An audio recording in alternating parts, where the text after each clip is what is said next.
नमस्कार, मैं हूं आपके साथ गौरव राजेंद्र। बुलेटिन की शुरुआत करते हैं। उत्तराखंड की धामी सरकार के 3 वर्ष पूर्ण होने पर विधानसभा ऋषिकेश के शहरी और ग्रामीण क्षेत्र के लोगों के लिए बहुउद्देशीय चिकित्सा शिविर का आयोजन किया गया। इस दौरान विभिन्न सरकारी विभागों के स्टॉल लगाकर लोगों की समस्याएं का निराकरण किया गया और नगर निगम ऋषिकेश के प्रांगण में आयोजित कार्यक्रम में पहुंचे मुख्य अतिथि क्षेत्र विधायक और पूर्व कैबिनेट मंत्री प्रेमचंद अग्रवाल ने कहा कि सरकार के यह 3 वर्ष सेवा, सुशासन और विकास के रहे हैं।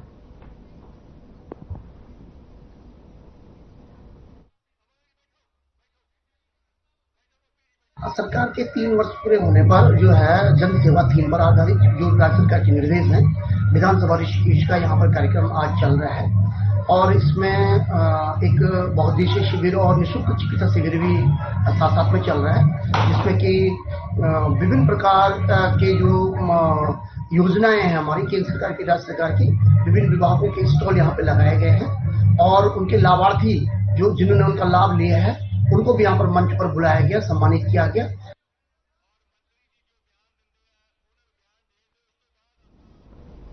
उधर भीमताल प्रांतीय उद्योग व्यापार मंडल भीमताल के नवनिर्वाचित व्यापार मंडल के पदाधिकारियों का शपथ ग्रहण समारोह आयोजित किया गया, जहां पर प्रांतीय उद्योग मंडल के प्रदेश अध्यक्ष ने नवनिर्वाचित व्यापार मंडल पदाधिकारियों को शपथ दिलाई। प्रदेश अध्यक्ष ने नवनिर्वाचित पदाधिकारियों से व्यापारियों के हितों में काम करने के लिए कहा।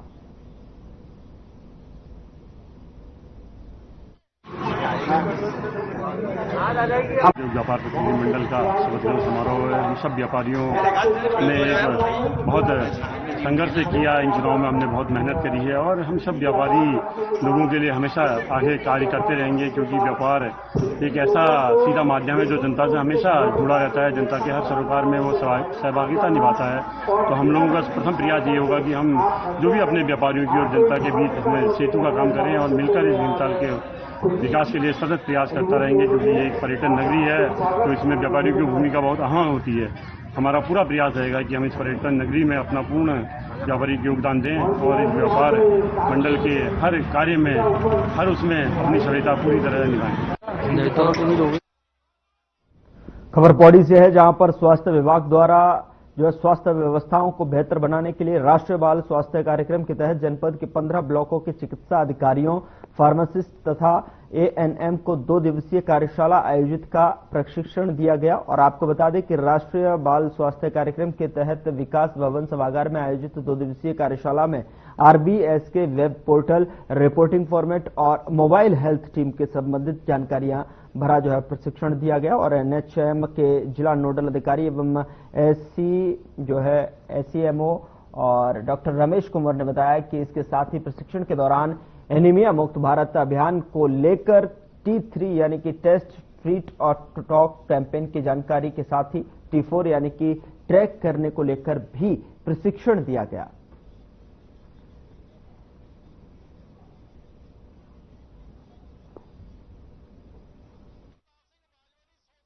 राष्ट्रीय बाल स्वास्थ्य कार्यक्रम के अंतर्गत हमने 2 दिन की वर्कशॉप शुरू करी थी कल से, आज उसका समापन होने जा रहा है। तो हमारे जो राष्ट्रीय बाल स्वास्थ्य कार्यक्रम है, जिसमें 4 Ds में ये लोग काम करते हैं, स्कूलों में जाते हैं और कंजेनिटल डिफेक्ट्स हो गया, जो बच्चों में किसी भी तरीके की कोई जन्मजात बीमारियां होती हैं उसको स्कूल में, आंगनबाड़ी में जाकर डिटेक्ट करते हैं और उसके बाद इनको रिफर किया जाता है सेकेंडरी और टर्शरी सेंटर्स में, जहाँ पे इनका इलाज होता है बच्चों का।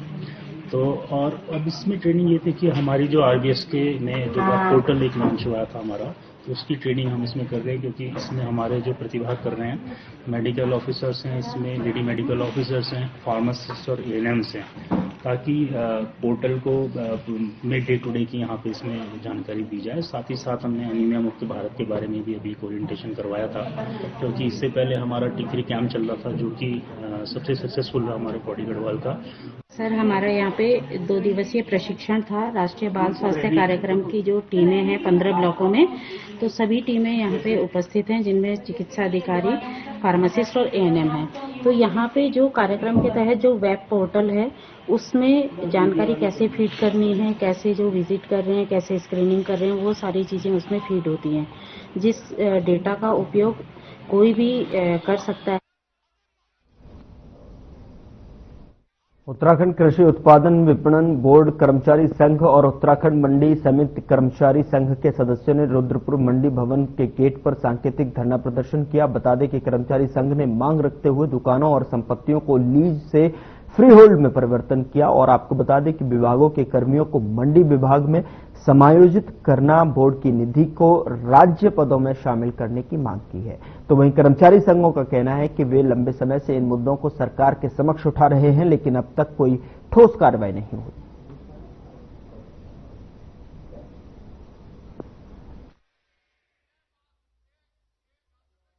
मुख्य मांगे आप देखेंगे तो पहला है मंडी समितियों की जो दुकानें हैं, जमीनें हैं, उनको ना तो फ्री होल्ड किया जाए ना लीज पे दिया जाए, ये पहली मांग है। दूसरा हमारा मांग है कि जो अन्य विभागों से जो कर्मचारियों को मंडी परिषद और मंडी समितियों में मर्जी कर रहे हैं,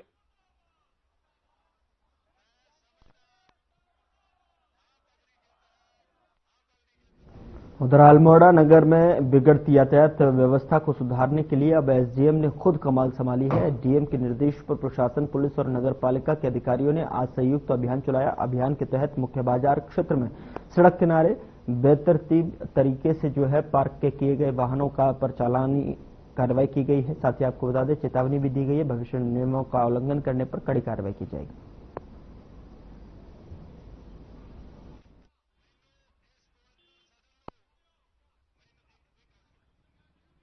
इसमें कल जिलाधिकारी महोदय द्वारा निर्देश दिए गए थे कि परिवहन, पुलिस और हम लोग एक संयुक्त अभियान चलाएं और शहर में जो कि पार्किंग की यहाँ पे जो गाड़ियां बेतरतीब लोग खड़े कर रहे हैं, उसका भी हम एक अभियान चला रहे हैं और सत्यापन भी कर रहे हैं कौन सी जगह पे हम लोग पार्किंग में।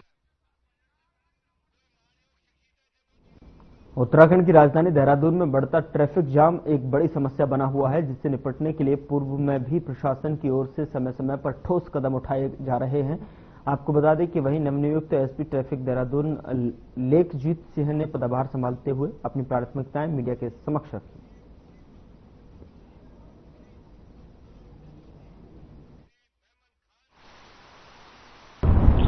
देखिए, प्राथमिकता ये हमारी जो सर्विस है उसमें जनता की सहूलियत हो, वही सबसे बड़ी हमारी प्राथमिकता है। ट्रैफिक रेगुलेटेड वे में चले और जो भी हम बेहतर कर सकते हैं इसमें अभी व्यवस्था को समझते हुए करंट सिचुएशन जो है उसमें ट्रैफिक की बड़ी चुनौती है, उसमें और हम क्या बेहतर कर सकते हैं जिससे सड़क पर चलने वाले लोग सुरक्षित भी रहें और यातायात भी सुगम रहे। यही प्राथमिकता है, इसी को मेंटेन करें।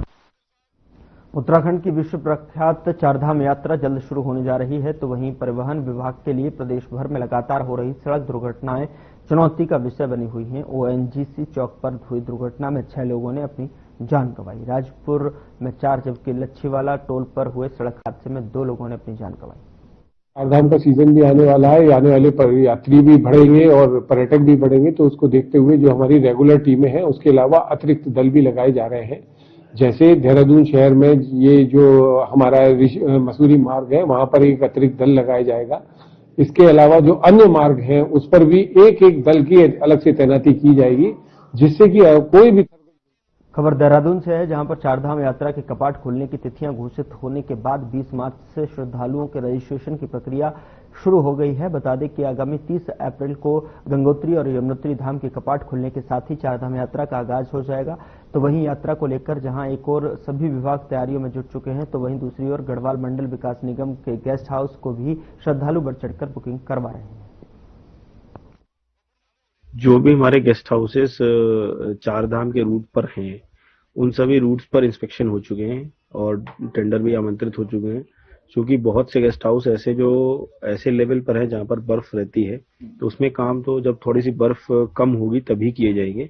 क्योंकि लास्ट ईयर भी उनमें रिनोवेशन कराया गया था, तो कोई बहुत बड़ा रिनोवेशन का वर्क नहीं है, तो वो हम जो भी हमारे पास समय है उसमें हम लोग उसको कर लेंगे। कुछ गेस्ट हाउसेस में परचेज ऑफ फर्नीचर का इशू है, तो वो हमारा परचेज जाकर के और उसको वहां पर सिर्फ इंस्टॉल करना है। तो कंस्ट्रक्शन वर्क कम है और हमारे पास जो टाइम लिमिट है उसमें हम सारे कर लेंगे। हमारी टीम भी बनी हुई है। उधर अवैध मदरसों को लेकर उत्तराखंड में राजनीतिक बयानबाजी अपने चरम पर है। हरीश रावत ने अवैध मदरसों पर सरकार की कार्रवाई को लेकर चिंता जाहिर की है, जिसके बाद बीजेपी प्रदेश प्रवक्ता विपिन कैथोला ने कहा कि सरकार मदरसों के संचालन में फंडिंग की जांच करवा रही है।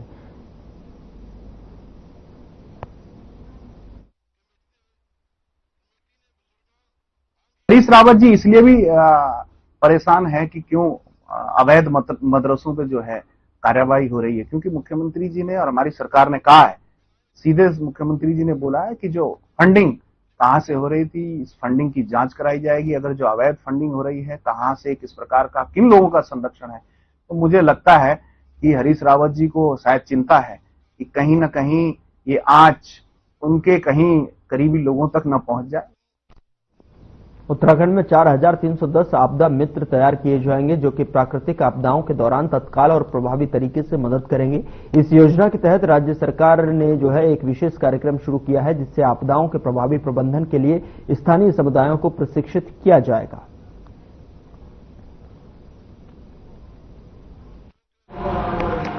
भारत सरकार की एक बड़ी महत्वाकांक्षी योजना है जिसमें उनके द्वारा एनसीसी के कैडेट्स, एनएसएस के कैडेट्स, भारत स्काउट गाइड के कैडेट्स के साथ में उनको ट्रेनिंग देके उनको इस तरह से काबिल बनाया जाएगा कि जब कभी आपदा आती है तो उनका हम उपयोग कर सकें।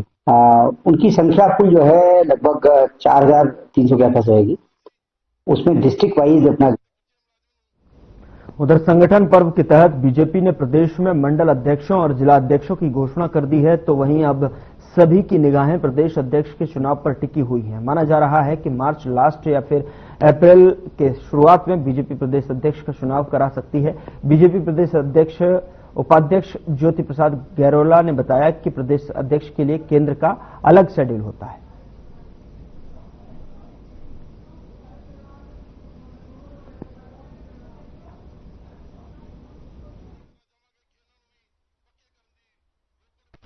भारतीय जनता पार्टी एक लोकतांत्रिक पार्टी है और इस लोकतांत्रिक पार्टी ने अपने प्रथम चरण में मंडल अध्यक्षों के निर्वाचन को संपन्न किया, उसके बाद जिला अध्यक्षों के निर्वाचन को संपन्न किया और प्रांतीय अध्यक्ष का जो निर्वाचक मंडल होता है उसमें प्रांतीय परिषद के लिए कार्यकर्ताओं का को बनाया गया। अब मुझे लगता है कि जैसा केंद्र का शेड्यूल अलग अलग राज्यों के लिए अलग अलग प्रकार से निर्धारित हो रहा है, उत्तराखंड राज्य के लिए भी उस शेड्यूल में व्यवस्था बनेगी।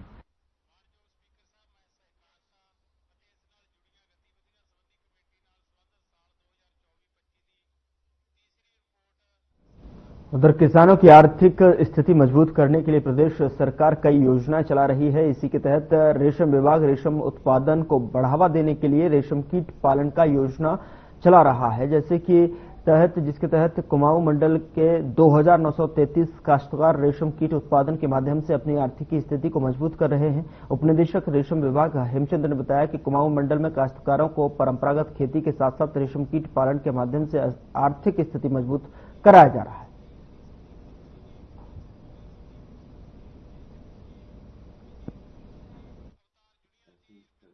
इस समय बसंत फसल का सीजन चल रहा है, चूंकि उत्तराखंड के अंदर दो समय पर फसलें मुख्य रूप से ली जाती हैं, रेशम की, सहतूती रेशम की, जो बसंत फसल होती है और मानसून फसल होती है। ये बसंत फसल का समय चल रहा है जो कि मार्च और अप्रैल में होता है। इस समय समूचे कुमाऊं मंडल में लगभग 98,000 DFL कीटांड, रेशम का कीटांड, उससे कीट पालन किया जा रहा है, जिसमें जो शुरू की 2 अवस्थाएं होती हैं जिन्हें चौकी कीट पालन कहते हैं, यानी कि करीब करीब 8 से 10 दिन की होती हैं, उसे विभाग के जो कुशल और तकनीकी कार्मिक हैं उनकी देख रेख में ही कीड़े का पालन किया जाता है, क्योंकि बहुत छोटा सा अंडा होता है राई के दाने के समान, फिर बहुत छोटा सा कीड़ा होता है।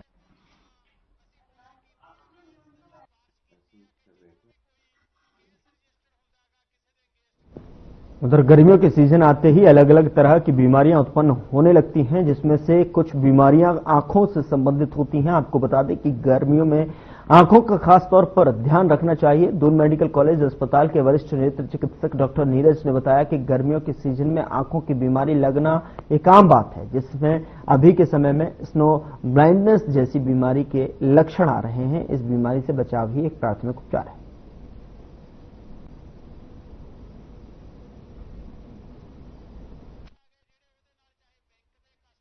एक अच्छा मुद्दा उठाया, क्योंकि जो आमतौर पर पर्यटक आते हैं वो जनरली ऐसी हाइट्स पर जाते हैं, स्नो बर्फ को देखने जाते हैं और उनको पता नहीं होता है, कई बार अनजानवश वो बिना प्रोटेक्शन के बर्फ को देख लेते हैं, तो उनमें भी ये समस्या देखने को मिलती है। तो इसीलिए जब भी आपको सलाह दी जाती है आप हाई एल्टीट्यूड्स पर जाएं या आप बर्फ की तरफ जा रहे हैं तो वहां पर आपको प्रॉपर एक गॉगल्स पहनने होते हैं जो आपको अल्ट्रावायलेट की भी नॉर्मल आप गॉगल ले सकते हैं जो अल्ट्रावायलेट रेडियस से आपको प्रोटेक्ट करें, क्योंकि ये अल्ट्रावायलेट रेडियस की वजह से ही होता है। ये हमारे एपिथेलियम को डैमेज करता है, उसके बाद मरीज को सारे सिम्टम्स आते हैं।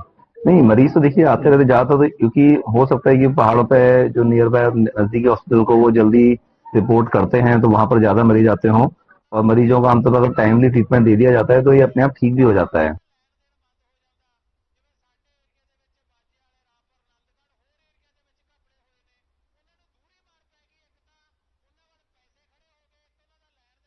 उधर खटीमा बीजेपी कार्यकर्ताओं ने सितारगंज रोड स्थित जल संस्थान कार्यालय के जेई कमल जोशी और गजेंद्र मनोला से जो है मुलाकात की और इस दौरान कई स्थानों पर पानी लीकेज की समस्या और नालों में पानी की सप्लाई न आने पर लेकर जो है बातचीत की गई है। जल संस्थान के जेई कमल जोशी ने उक्त समस्याओं का शीघ्र समाधान करने का आश्वासन दिया।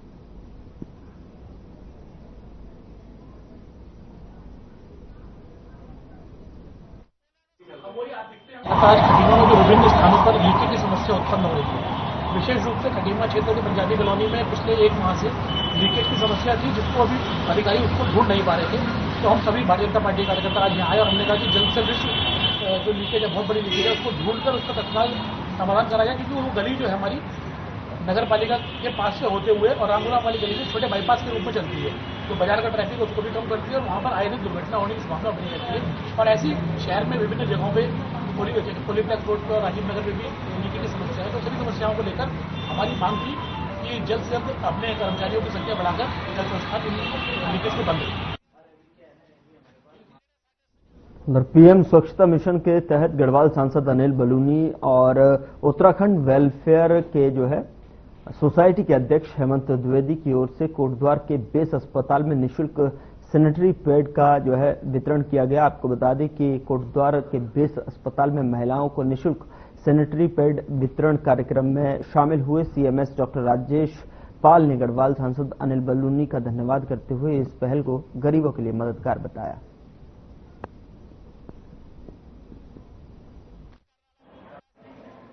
प्रथम मैं माननीय सांसद महोदय को अपने हृदय से धन्यवाद देना चाहता हूं कि प्रधानमंत्री स्वच्छ मिशन योजना के तहत जो है उन्होंने हमारे यहाँ पे न ये कार्यक्रम रखा है और यहाँ पे ये सुविधा प्रदान की है। जो विभिन्न क्षेत्रों से, गांव से हमारी गर्भवती महिलाएं आती हैं और प्रसव होता है उनको इन चीज़ों की बहुत ही ज़्यादा आवश्यकता पड़ती है, जरूरत पड़ती है। और जो निर्धन है, जो कमजोर वर्ग के हैं, उनको जो है थोड़ा सा जो है जेब में ये आर्थिक रूप से वो सक्षम नहीं होते इस चीज़ के लिए। तो अब ये जो है ये पूरी चीज़ जो है एक सुरक्षित है।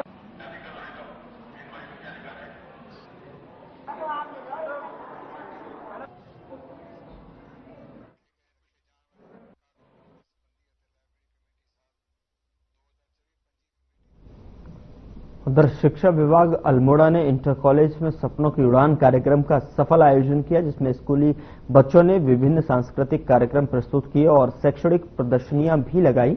इस कार्यक्रम की शुरुआत मुख्य विकास अधिकारी जो है दिवेश शासनी ने की है। अपने संबोधन में उन्होंने कहा कि इस प्रकार के कार्यक्रमों का उद्देश्य बच्चों में कौशल विकास और आत्मनिर्भरता की ओर प्रेरित करना है। साथ ही उन्होंने छात्रों की इस प्रकार की विभिन्न गतिविधियों में बढ़ चढ़कर भाग लेने और पढ़ाई के साथ साथ अच्छी आदतों को अपनाने की जोर दिया है।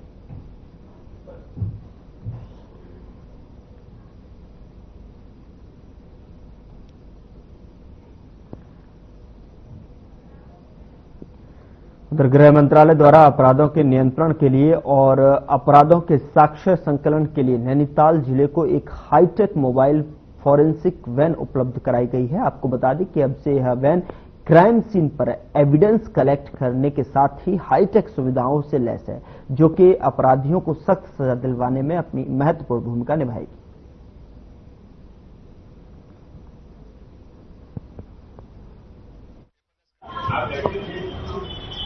लेकिन नए कानूनों के अनुपालन के संदर्भ में बीएनएस और बीएनएसएस के अंतर्गत बहुत सारे ऐसे प्रावधान किए गए हैं जिसमें फॉरेंसिक के जो कार्य प्रणाली है उसको लेके गाइडलाइंस जारी हुई है। उसी के मद्देनजर पीएचक्यू के द्वारा नैनीताल जिले में एक फॉरेंसिक जो वैन है वो भेजी गई है। तो इसमें काफी अत्याधुनिक फॉरेंसिक के किट है और जो हमारे फॉरेंसिक टीम के जो लोग हैं वो इसको संचालित करेंगे। और जब भी कोई क्राइम ऐसा होगा तो वहां जाके फॉरेंसिक एविडेंस को कलेक्ट करने का काम उनके द्वारा किया जाएगा। तो ये जो वैन है पुलिस मुख्यालय के आदेश पर हमें प्राप्त हुई है और इनका काम जो है नए कानूनों के अनुपात।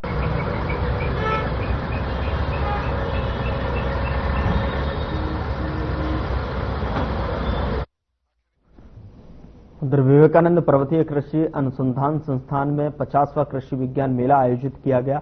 बता दें कि जिसमें जिले के दूर दराज के इलाकों से आए किसानों ने भाग लिया। मेले में विशेषज्ञों ने उन्नत बीजों, जैविक खेती और आधुनिक कृषि पद्धतियों पर विस्तृत जानकारी दी गई और इस दौरान कृषि यंत्रों और जैविक उत्पादों के कई स्टॉल लगाए गए, जहां पर किसानों ने नई तकनीकों की जानकारी ली। किसान मेले में वरिष्ठ किसान वैज्ञानिकों ने जो है उन्नत कृषि तकनीकों के बारे में जानकारी दी। कृषि वैज्ञानिकों का कहना है कि आधुनिक और उन्नत किस्म की प्रजाति से किसान की उत्पादकता, आय में वृद्धि कर सकते हैं।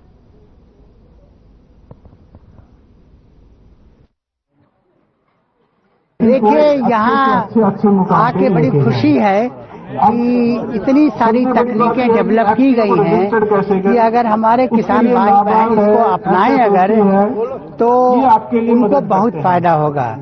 इनकम भी बढ़ेगी, रोजगार भी बढ़ेगा, खाने की सुरक्षा होगी और पोषण सुरक्षा होगी और सबसे बड़ी बात भी उनका इनकम बढ़ेगा।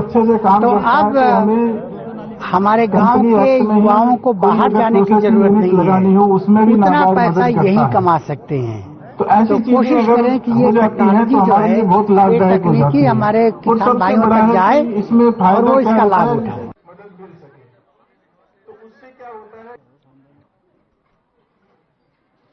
जो प्लेन में है वो ऑर्गेनाइजेशन से है।